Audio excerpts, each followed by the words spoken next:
All right, it looks like we are live and we are ready to talk about UFC Nashville, Tall Fatty versus Taller Fatty. Now we got Derrick, Dirk, Diggler, Lewis. His balls have been hot, especially in India, if you've seen the recent picture, versus Tallison, the Tasmanian Talisman, Teixeira.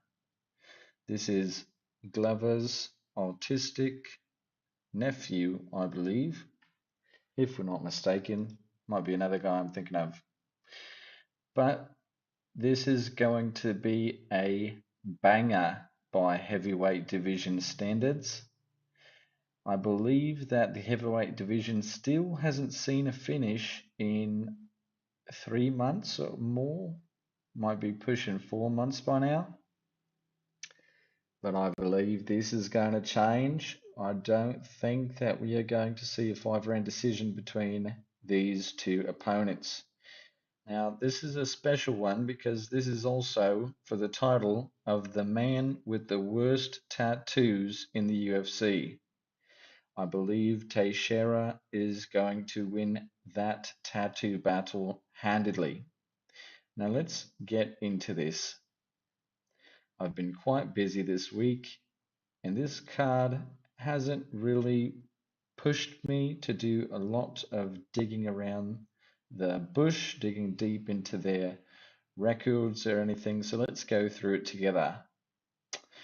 First up, we got Fatima Klein versus Melissa Martinez. Now, this looks like a version of Tracy Cortez versus Rose Namajunas. If you guys remember that amazing matchup that happened not too long ago. Why is it all like this? Why is it on the wrong side of the screen? Anyways, I'll have to fix that later. It's a little bit off kilter here on this side, I guess. Anyways, who cares?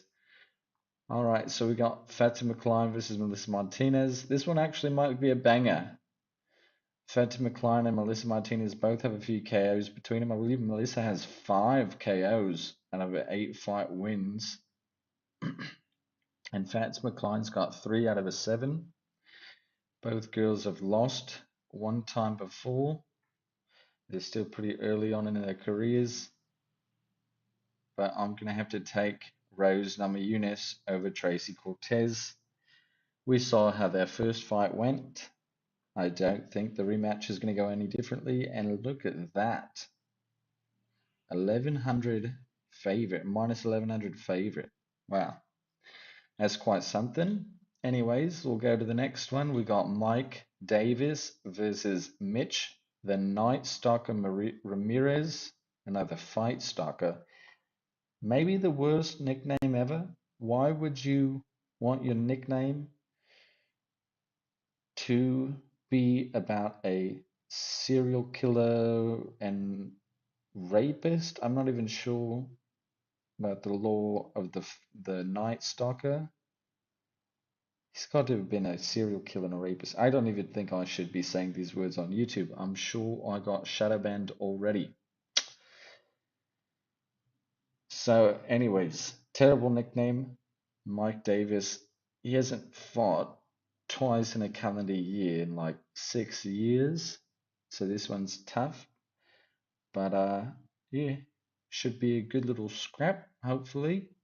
Looks like Mitch Ramirez is the big underdog, and I would say so with a nickname like that. Just a weird dude. Probably shouldn't trust him around any of your family members. You should not be hitchhiking in his hometown. Just stay away from the fella. Mike Davis, huge favorite. I'm going to have to side with him. He's also the number 35 ranked lightweight in the world. And good old Mitch, the fight stalker Ramirez, is 262. I'm not even going to break this one down. Wouldn't surprise me if Mitch won. The odds are pretty big though. But Mike Davis has been extremely inactive, but he's most likely the better fighter. Let's take a little look at good old Mitch Ramirez. Now, he's lost to some to some competition that's not terrible. Thiago Moises, he lost to, but Thiago's pretty good. And, you know, Thiago's definitely kind of washed, even though he's pretty young, but he's a good fighter. And Carlos Prates, however they say it, he's a 170 pounder. So you can't really take that away from him, but everybody else that he's beaten is not that great. 10-5 guy, 11-3, 5-0. He's not the best, but look at that. Mike Davis is also 11-3, same as Ayadi Majdadeen. But the Wild Strangler, oh my gosh. The Fight Stalker versus the Wild Strangler from Tunisia. Oh my gosh. This is absolutely crazy. Two terrible nicknames. But what can you do? He's definitely a strangler. Look at those submission wins. Anyways, I'm going to be picking Mike Davis in that one. Next up, we got Kennedy Nzechukwu versus Volta Walker. This one's, oh my goodness. What have we got here, you guys? Why did Kennedy go up to heavyweight and become a tubby guy? Not too sure. Volta Walker, slight underdog. He's not as bad as his brother, eh? But his brother's got the athleticism. Kennedy Nzechukwu traded in his athleticism for a little extra food, but he'd probably get it done. Wouldn't be surprised if Volta Walker somehow edged out. I believe he's a much taller guy. Let's go take a look at the height. 6'6" with a 199 centimeter reach. And good old Kennedy, 6'5". Oh my goodness, he's massive. 211 centimeters. Oh my goodness. So no, I believe. Oh, look at the abs on him. They don't have abs on him like that anymore. I'm sure he's gonna have a belly. It's crazy that Kennedy fought at 205. Now he's going up to heavyweight. Eh? What can you do though? What can you do? I'm gonna be going with Kennedy Nzechukwu, and that's pretty much it. I'm not gonna break these down super in detail. At least for these ones, I just don't think that we need it. Next up, we got Lauren Murphy. Everybody is Lauren Murphy Fight Week. This is exciting stuff versus Eduarda Mora. Eduarda Mora, let's see about her. She's 5'6", born in 1994. Lost once in a decision to Denise Gomez. Split decision at that. Hey, beat Veronica Hardy. My goodness, woman. Well, Lauren Murphy's. Oh, I can't even talk in this accent anymore. Lauren Murphy's gotta be a big underdog. Yep, she is because she's 90 years old and she looks like a trailer park crackhead. But sometimes those crackheads get the job done. I'm just gonna get with Eduardo Mora here. She's way younger. When was Lauren Murphy born? 1984? 1983? 83. Oh my goodness. 11 years the elder of Eduardo Mora. I gotta choose Mora in this one. Next up, we got Jake Matthews versus Chidi Njokuani. Now, I'm doing this after the weigh-ins, and Chidi just missed weight again at 170. Jake Matthews, he can be great at times, he can be awful at times. It's just hard to predict with him. He's gotten a couple wins, lost to Mike Morales, but can't shake a stick at that. Everybody kind of fell off the Jake Matthews train after he lost to Semmelsberger, eh? I remember that one like the back of my hand. Yeah, what can you do, eh? What can you do? But yeah, Jake Matthews, the Celtic kid or the Celtic kid, not sure how you say that, versus Chidi Njokuani. I'd have to go with Chidi, unfortunately. Wish I was siding with my Anzac brethren, but got to go with Chidi. Near even, but he missed weight. Shit, he's been on a tear, eh? Especially at 170. He's just so big. Not even making the weight. He just killed Lizio Zaleski dos Santos. At 185, he was getting beat, but yeah, he's going down to 70s. Unless the weight cut absolutely killed him. But two strikers should be a good one, eh? Pretty decent card so far, just based on a lot of strikers. You know, you got a Lauren Murphy fight that's going to be fight of the year, I guess. I reckon. Anyways, next up we've got Christopher Curtis, best friend of one Sean Strickland, versus Maximum Maximus Griffin. My goodness. Max Griffin 20-11. Lost a lot of decisions. Michael Chiesa got him, eh? And Chris Curtis is going down to 70s, eh? A lot of fighters going from 85 to 70s. We got Kennedy and Nzechukwu going from 205s to heavyweight. I believe Chidi Njokwani used to fight at 205, didn't he? So a lot of fighters just moved around weights in this card. But we got Max the Pain Griffin. What a fighter he is, eh? Lost to Mike Morales, can't shake a stick at that. Split decision loss against Neil Magny. Rear naked choke from Chiesa, my hometown guy. He ain't got the best of wins. He ain't got the worst of losses, I guess you could say. Neil Magny's kind of done that to everybody. Michael Morales is good. Chiesa's, he's a veteran of the sport. But yeah, his wins ain't that good, eh? Well, Carlos Condit was washed as all. Kanan Song is, beat him round one with some punchies, eh? Tim Means, Jeremiah Wells, is not the absolute worst wins. Oh, he beat my favourite African American fighter, Mike Perry.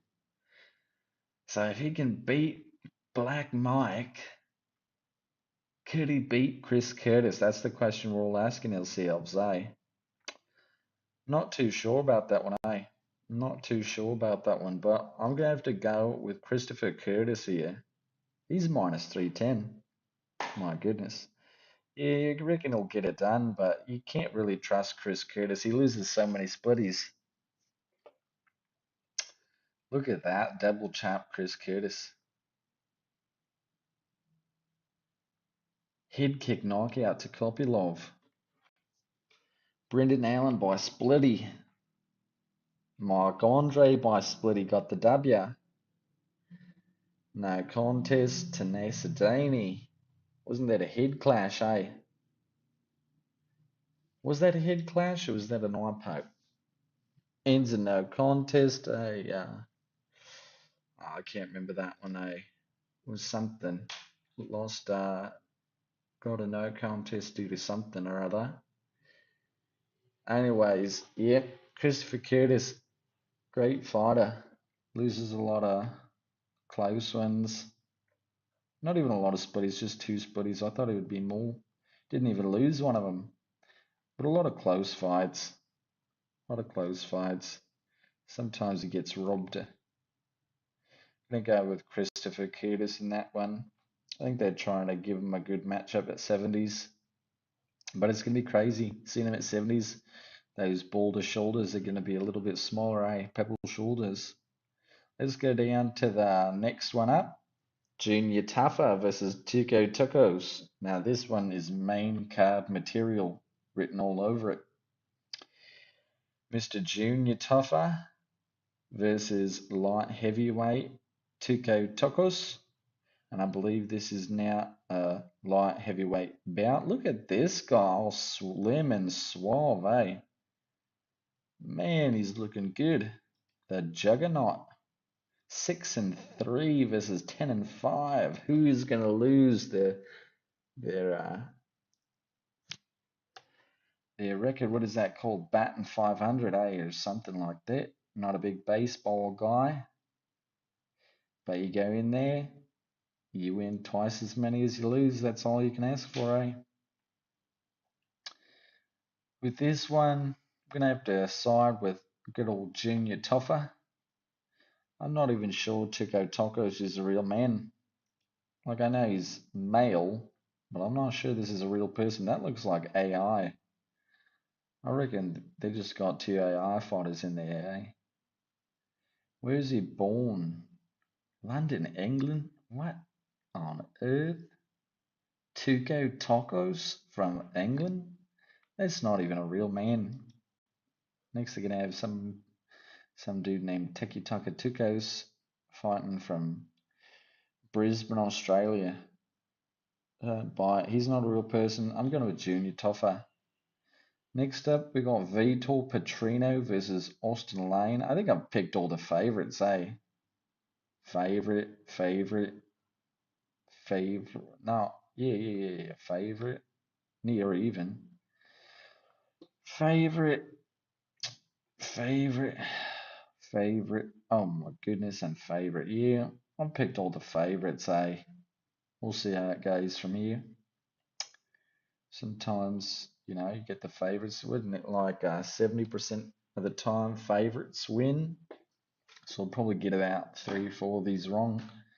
Next up, we've got the Vitor, TRT Vitor Petrino versus Austin. Get in your lane. Julian Lane. Gotta let me bang, bro. Let me bang, bro. So I'm gonna reckon this one's a toughie, eh? I'm just joking. Vitor Petrino is gonna get it done. Big old favourite. Austin Lane's an NFL player. What is he gonna do? Tackle him and let him up? Wait 30 seconds for the next play? Come on. Vitor Petrino's got this one in the bag. Next up, we've got Nate the Train in the UFC. Nate the Train in the UFC, baby. I got the biggest biceps in the UFC. Nate the Train in the UFC. If I don't lose, I'm probably gonna win. So I'm gonna have to side, unfortunately, with Morgan Charrier. Not that I want to pick against my USA brethren, but yeah, he's not the best fighter, is he? Not the best fighter. I think I've picked every single favorite on the card, but this is kind of like one of those cards where, you're going to have Vidaga to win. I just said dog in the worst Australian accent ever.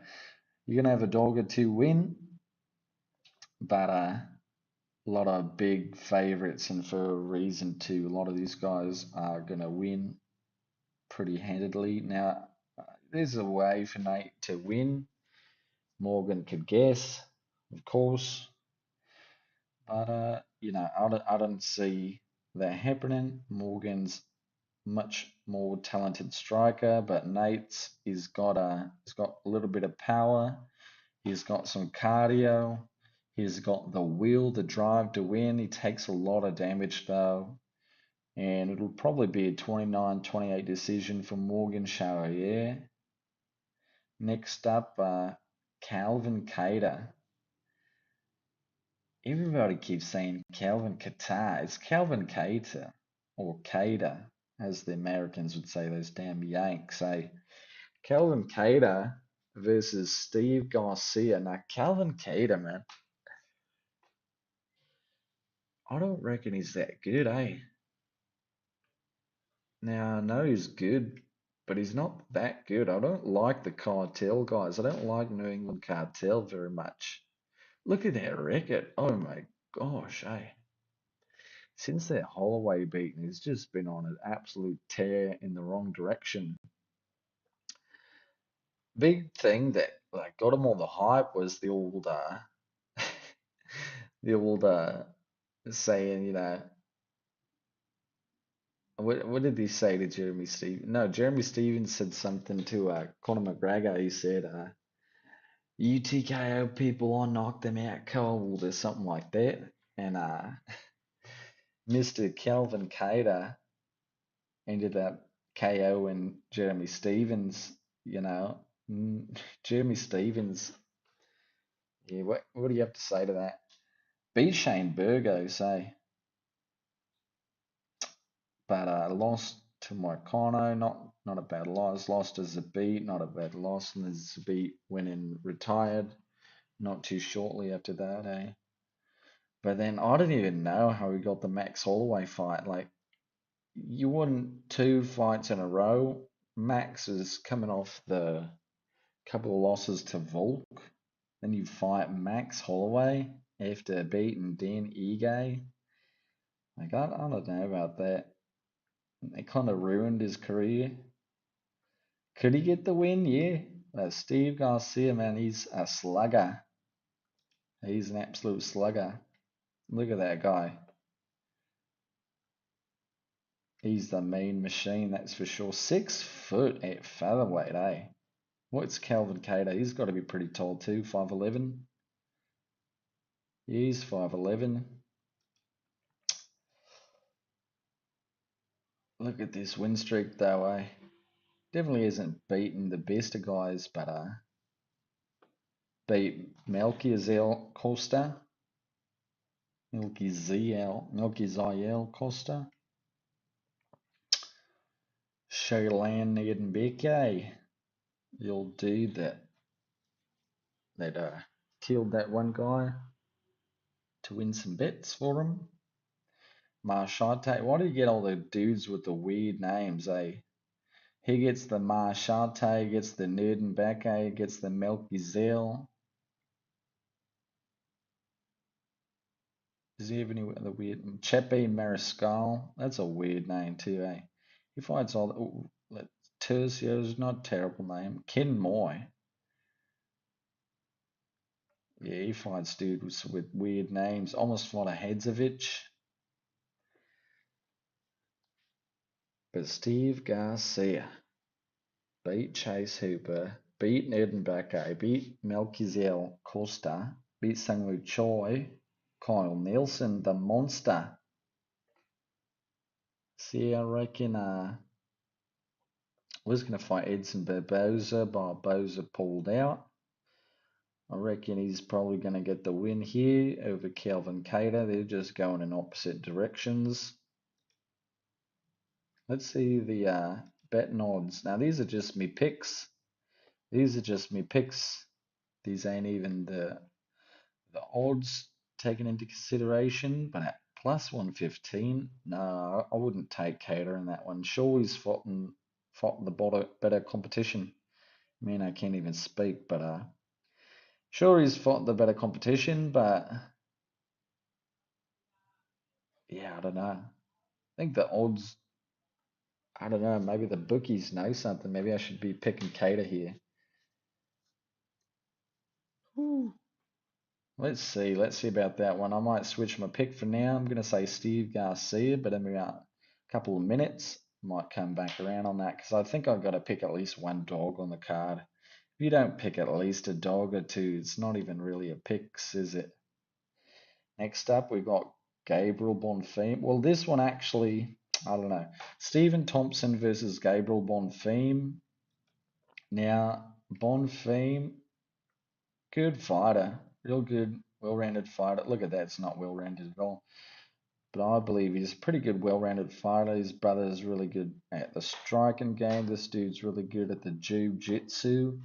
I don't reckon he's got the world's best wrestling, but Stephen Thompson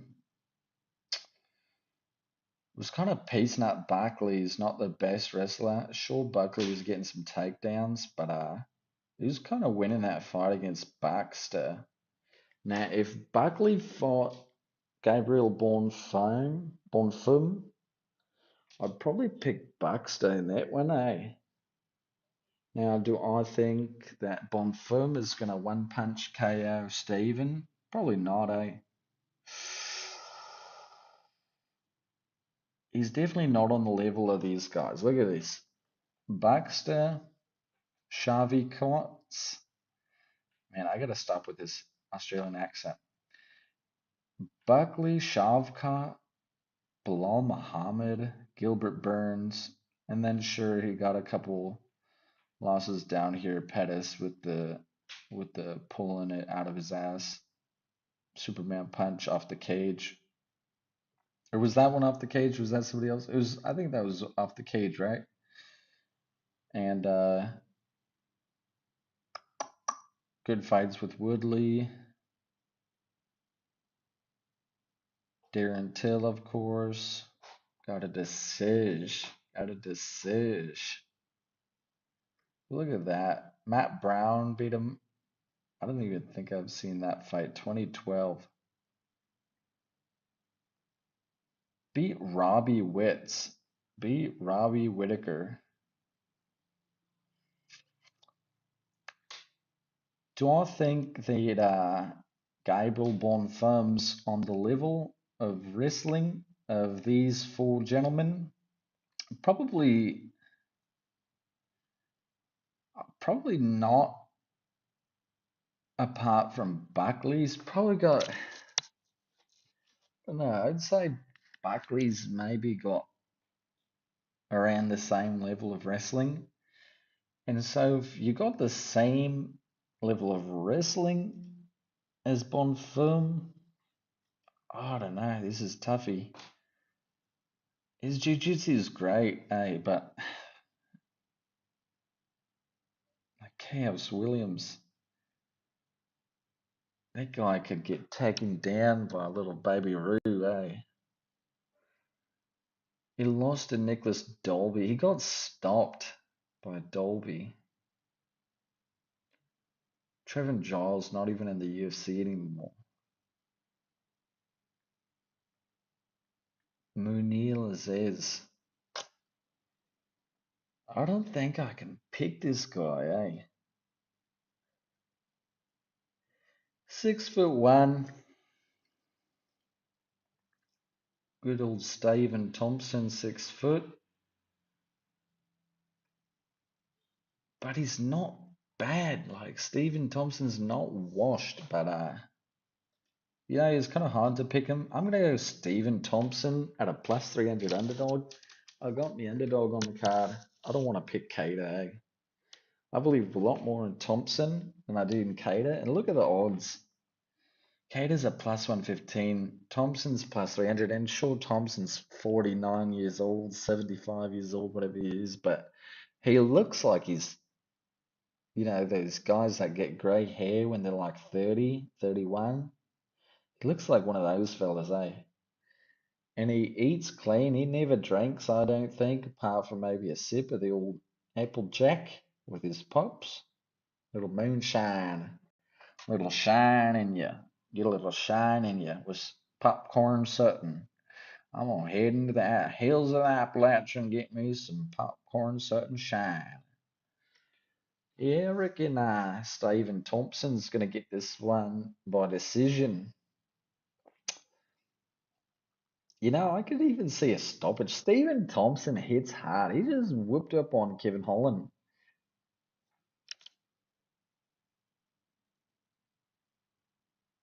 Oh, I gotta go, you guys. I'm gonna pick Tallison